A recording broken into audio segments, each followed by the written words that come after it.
একাদশ শ্রেণীর প্রথম সেমিস্টারের আরও একটা গুরুত্বপূর্ণ ভিডিও নিয়ে আজকে আমাদের এই আলোচনা।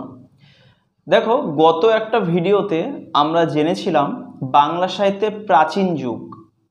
বাংলা সাহিত্যের প্রাচীন যুগ অর্থাৎ 950 খ্রিস্টাব্দ থেকে 1200 খ্রিস্টাব্দ পর্যন্ত সময়কে বলা হয় বাংলা সাহিত্যের প্রাচীন যুগ। আজকে এই ভিডিওতে আমরা জেনে নেব বাংলা সাহিত্যের মধ্যযুগের যে সাহিত্য চর্চা তার একটু ইন্ট্রোডাকশনের ব্যাপারে আর কি, মানে জাস্ট সূচনামূলক ব্যাপার যে বাংলা সাহিত্যের মধ্যযুগ বলতে কোন কোন সময়, মানে কতটুকু সময়কে বোঝায়, এইখানে কি কি বৈশিষ্ট্য লক্ষ্য করা যায় বা কোন কোন শাসনের কারণে কতদিন সাহিত্য চর্চা হয়নি, হতে পারেনি, কতটা টাইমের মধ্যে সাহিত্য চর্চা হয়েছিল, এই সমস্ত বিষয়টা আমরা এই ভিডিওর মধ্যে কিন্তু জেনে নেব। দেখো, তোমরা অলরেডি আগে একটা ভিডিওতে জেনেছো যে 950 খ্রিস্টাব্দ থেকে 1200 খ্রিস্টাব্দ পর্যন্ত সময় হচ্ছে বাংলা সাহিত্যের প্রাচীন যুগ, এবং এরপরে 1201 খ্রিস্টাব্দ থেকে 1800 খ্রিস্টাব্দ অর্থাৎ অষ্টাদশ শতক পর্যন্ত সময়কালকে বাংলা সাহিত্যের মধ্যযুগ বলে বিবেচনা করা হচ্ছে। যদিও বিভিন্ন ঐতিহাসিক বিভিন্ন মতামত পোষণ করেন, কিন্তু আমরা যদি একটা অ্যাভারেজ, যদি একটা গড় পর্তায় বিভিন্ন ভাষাতাত্ত্বিক বা বিভিন্ন ঐতিহাসিকদের আমরা পরামর্শ বা তাদের মানে যে মতামত সেটা যদি আমরা দেখতে পাই, তাহলে আমরা বুঝতে পারবো যে এটাই অর্থাৎ 1201 থেকে 1800 এই সময়টাকেই বলা হচ্ছে বাংলা সাহিত্যের মধ্যযুগ। বাংলা সাহিত্যের মধ্যযুগ এই সময়টাকে আবার তিনটি ভাগে ভাগ করা যায়। তবে এই তিনটি ভাগ জানার আগে আবার আমাদের আরেকটা বিষয় সম্পর্কেও জানতে হয়। দেখো, আমাদের মনে রাখতে হবে 1203 বা 1204 সালে ইখতিয়ার উদ্দিন মোহাম্মদ বিন বখতিয়ার খিলজি, তো তিনি লক্ষণ সেনের রাজত্বে আক্রমণ করেন বা অ্যাটাক করেন। তো এই যে 1203 থেকে 1204 এই সময়টা অর্থাৎ প্রায় 1201 থেকেই 1350 মোট এই সময়টা অর্থাৎ প্রায় 150 বছর, এই সময়টাকে বাংলা সাহিত্যের বলা হচ্ছে অন্ধকার যুগ বা বন্ধা যুগ। কেন? কারণ ইখতিয়ার উদ্দিন মোহাম্মদ বিন বখতিয়ার খিলজি তিনি তুর্কি ছিলেন, তিনি আক্রমণ করলেন বাংলাতে, তুর্কি আক্রমণ নামে প্রসিদ্ধ সময়টা। এবং আমরা জানি যে এই যে তুর্কি বা এই যে বিভিন্ন মুসলিম যে শাসকরা ভারতবর্ষ আক্রমণ করেছিলেন, তারা কখনোই চাননি যে ভারতবাসীরা তার সাহিত্য চর্চা করুক, এবং সাহিত্য চর্চা করার সময় তো তাদের ছিল না, কারণ খুন খারাপি, কাটাকাটি, মারামারি ইত্যাদি, লুটতরাজ ইত্যাদির মধ্য দিয়েই কিন্তু বাংলার মানুষরা তখন ত্রাসের একটা পর্যায়ের মধ্য দিয়ে সময় কাটিয়েছিল বা কাটাচ্ছিল। এই জন্য এই সময়টাকে বলা হচ্ছে বন্ধা যুগ বা অন্ধকারময় যুগ, কারণ এই সময় কোনো রকম কোনো সাহিত্য রচনা হয়নি। সাহিত্য রচনা কখনো হয়েছিল এরপরে শামসুদ্দিন ইলিয়াস শাহ, তিনি চতুর্দশ শতকের মধ্যভাগে অর্থাৎ 1350 সালের পরবর্তীকালে তখন তিনি শাসনে আসেন, এবং তার শাসনকালে বাংলা আবার পুনরায় সাহিত্য চর্চায় নাম দেয়। যাই হোক, আমরা যেখানে ছিলাম যে বাংলা সাহিত্যের যে মধ্যযুগ, বাংলা সাহিত্যের যে মধ্যযুগ, এই মধ্যযুগের আমরা প্রথম অর্ধে আমরা দেখতে পেলাম 1201 থেকে 1350 পর্যন্ত বন্ধা যুগ বা অন্ধকারময় যুগ বলা হচ্ছে, কারণ এই সময় কোনো রকম কোনো সাহিত্য চর্চা কিন্তু হয়নি। তো এরপরে যে সময়টা অর্থাৎ 1350 থেকে 1800 এই সময়টার যে সময়টা, এই সময়টাকেই কিন্তু বলা হচ্ছে বাংলা সাহিত্যের এক্স্যাক্টলি বাংলা সাহিত্যের মধ্যযুগ। প্রথম 150 বছর অনেকে বাদ দেন, কারণ সেই সময় যেহেতু কোনো সাহিত্য রচনা হয়নি। তো এই যে সময়টা, এই সময়টাকে তিনটি ভাগে ভাগ করা যায়। ঐতিহাসিকরা, সাহিত্যিকরা তারা তিনটি ভাগে ভাগ করছেন এই 1350 থেকে 1800 সাল এইটুকু সময়কে। প্রথম যে অংশ, প্রথম যে পর্যায়, সেটা হচ্ছে প্রাক চৈতন্য যুগ।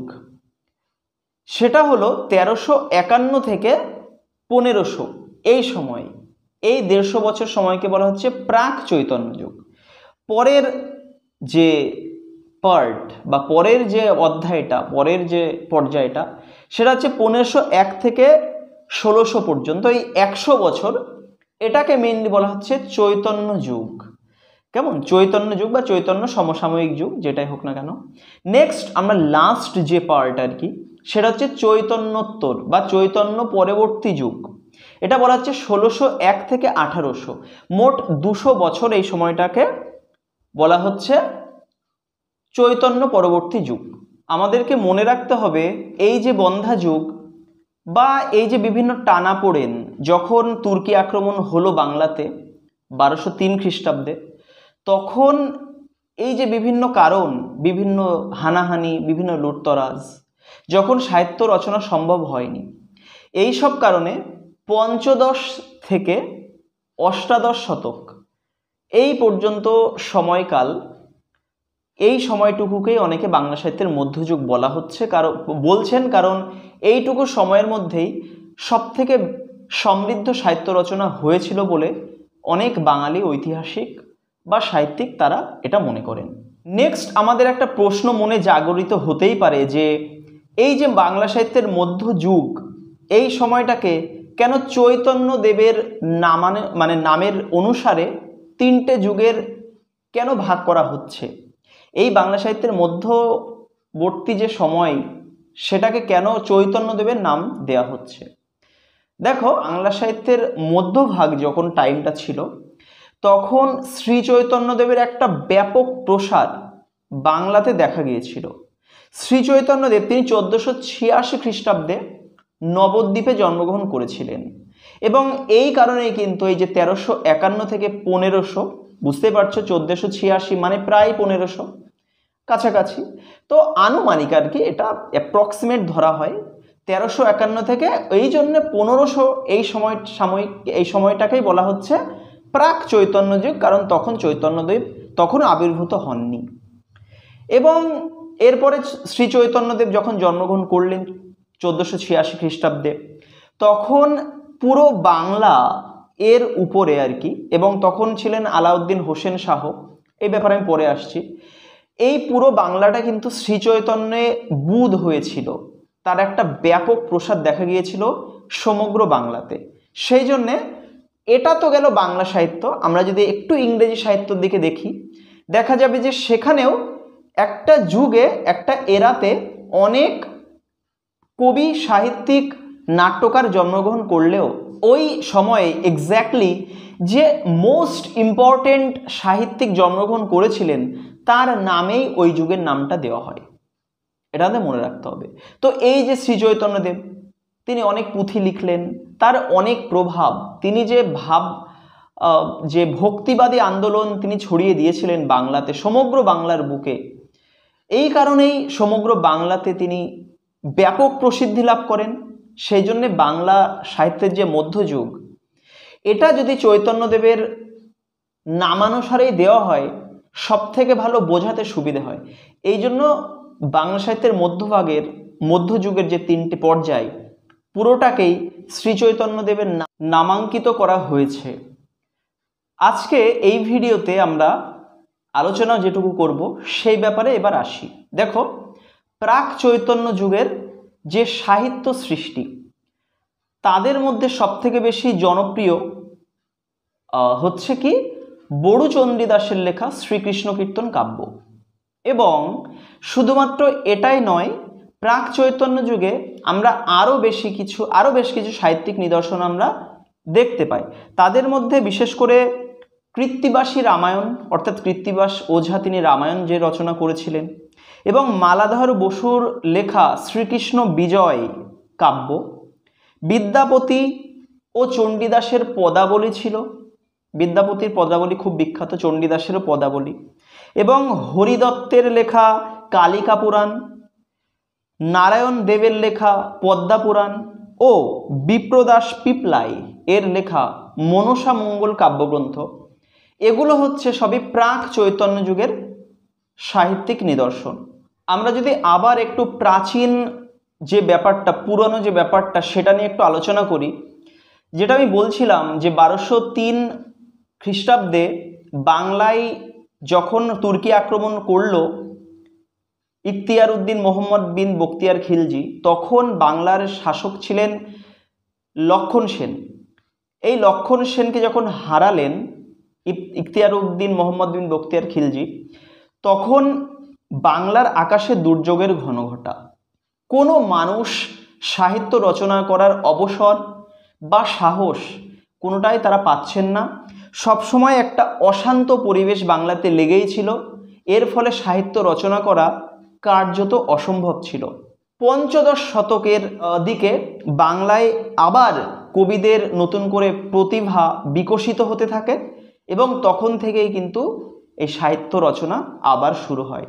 সেটা কখন আমাদেরকে মনে রাখতে হবে, শামসুদ্দিন ইলিয়াস শাহ তিনি চতুর্দশ শতকের মধ্য পর্বে বাংলার সিংহাসনে বসেন যখন ইখতিয়ার উদ্দিন মোহাম্মদ বিন বখতিয়ার খিলজি বিদায় নেন।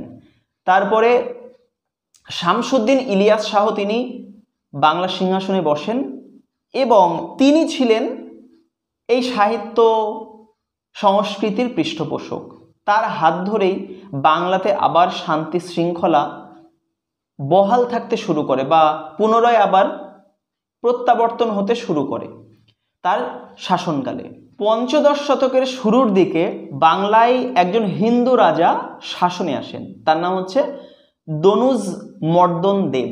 এই দনুজমর্দন দেব তিনি শামসুদ্দিন ইলিয়াস শাহকে হারিয়ে বাংলার সিংহাসনে বসেন এবং তিনি হিন্দু রাজা, তারও প্রতিনিধিত্বে বা তারও পৃষ্ঠপোষকতায় বাংলায় সাহিত্য রচনা সৃষ্টি হতে থাকে। এরপরে দনুজমর্দন দেবের পুত্র, যার নাম হচ্ছে যদু, অ্যাকচুয়ালি বলা হচ্ছে জালালউদ্দিন, হয়তো তিনি মুসলিম ধর্মে ধর্মান্তরিত হয়েছিলেন। তো সেই যদু বা জালালউদ্দিন তিনি বাংলার শাসন করতে থাকেন তার পিতা দনুজমর্দন দেবের পরে। এবং এই যদু বা জালালউদ্দিনের পরে বাংলাতে আবার শাহী বংশ প্রত্যাবর্তন করে, তারা আবার বাংলাকে রাজত্ব করতে থাকে এবং অষ্টাদশ শতকের শেষের দিকে অর্থাৎ 1784 সাল পর্যন্ত আর কি শাহী বংশই বাংলার মূল শাসক ছিলেন। আমাদের ভুললে চলবে না, এরাই কিন্তু বাংলার যে কবি লেখকদের পৃষ্ঠপোষকতা করেন। এই কারণেই এই সময়ের মধ্যে অনেকটাই সাহিত্য সৃষ্টি সম্ভব হয়েছিল। আমাদেরকে মনে রাখতে হবে শামসুদ্দিন ইলিয়াস শাহ, যিনি কিনা চতুর্দশ শতকের মধ্যভাগে তিনি বাংলা সিংহাসনে বসেছিলেন, তারপর বাংলার সিংহাসনে আরও একজন অর্থাৎ দনুজমর্দন দেবের আগে আরও একজন মুসলিম শাসক গৌড়ের সিংহাসনে বসেন এবং তার পৃষ্ঠপোষকতাতেও অনেক সাহিত্য নিদর্শন হয়। এবং ভুললে চলবে না, ইনিই কিন্তু গৌরাঙ্গ অর্থাৎ শ্রী চৈতন্যদেবের সমসাময়িক বাংলার শাসক ছিলেন। তার নাম হচ্ছে আলাউদ্দিন হুসেন শাহ। তিনি মেনলি 1493 থেকে 1519 খ্রিস্টাব্দ পর্যন্ত বাংলার গৌড়ের রাজত্ব বা তিনি শাসন কার্য চালিয়েছিলেন এবং তারপরে কিন্তু রাজা দনুজমর্দন দেব, হিন্দু শাসক যাকে বলেছিলাম, তো তিনি শাসনে আসেন। বন্ধুরা, তোমরা আশা করি বাজার চলতি যে কোনো বইয়ের তুলনায় অনেকটাই সমৃদ্ধ হবে বা সমৃদ্ধ হলে এই ভিডিওটা প্রথম থেকে শেষ পর্যন্ত দেখে। আশা করব ইউটিউবে এমন কোনো ভিডিও নেই যে ভিডিওতে এরকম ইনফরমেশান ইন ডেপথ তোমাদেরকে দেওয়া হয়েছে। তো তোমাদের কাছে রিকোয়েস্ট, যদি ভিডিওটা ভালো লেগে থাকে অবশ্যই ভিডিওতে লাইক, কমেন্ট এবং বন্ধুদের মধ্যে অবশ্যই শেয়ার করে দিও যাতে তারাও উপকৃত হতে পারে। পরীক্ষা প্রায় আসন্ন, তোমরা জানো। আমি চেষ্টা করছি পরীক্ষার এই অন্তিম মুহূর্তে যত তাড়াতাড়ি সম্ভব এই সাহিত্য বা এই যে সংস্কৃতি যে চ্যাপ্টারটা আর কি, আমরা প্রথম চ্যাপ্টার অলরেডি শেষ করেছি, দ্বিতীয় চ্যাপ্টার যত তাড়াতাড়ি সম্ভব, এর মধ্যে অনেক সেগমেন্ট রয়েছে, অনেক পার্ট রয়েছে। পরের ভিডিওতে আমরা শ্রীকৃষ্ণ কীর্তন কাব্য বোরচন্দ্র দাসের লেখা এই কাব্য সম্পর্কে ইন ডিটেলস আমরা আলোচনা করব। আশা করা যায় সেই ভিডিওটাও তোমাদেরকে নিরাশ করবে না। তবে ওই ভিডিওর নোটিফিকেশান পেতে হলে তোমাকে অবশ্যই চ্যানেলটিকে সাবস্ক্রাইব করে এবং পাশে থাকা অল নোটিফিকেশান বেল আইকনে প্রেস করে রাখতে হবে। Otherwise you may miss that video. যাই হোক, দেখা হচ্ছে নেক্সট ভিডিওতে। এই ভিডিওতে আর আলোচনা নয়। প্রথম থেকে শেষ পর্যন্ত দেখার জন্য অনেক অসংখ্য ধন্যবাদ তোমাদের। পরে ভিডিওতে দেখা হচ্ছে।